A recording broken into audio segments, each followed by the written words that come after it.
Because the tube is very delicate, it's very small, and it's just like pipes, okay? We have to flush it to know if they are open or no. But usually the work on the tubes will cause more harm than benefit. So usually it will be ended by an IVF. In 1978, the IVF was invented because of this cause, which is the couples having tubal blockage.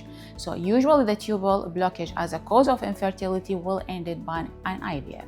Endometriosis is a chronic inflammatory disease where the endometrial tissues, usually outside the uterus, in the pelvis, in the abdomen, inside the ovaries, okay, causing what we call it the chocolate cyst.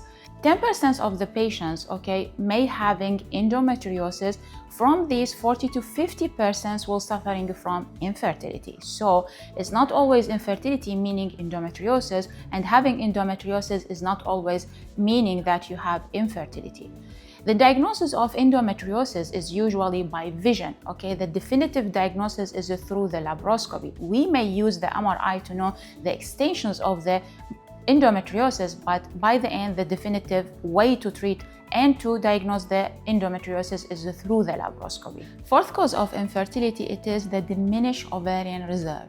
It is very hard topics to speaking about the diminished ovarian reserve, meaning that you have a low count of the follicles for your age. Sometimes we have diminished ovarian reserve, which is the low AMH, okay, in the age of 20. So what's the diagnosis modality for the diminished ovarian reserve?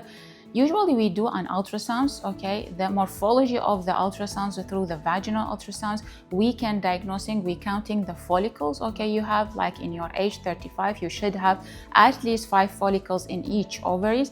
And again, we needing, okay, the Will-None, okay, to do the test, which is the AMH.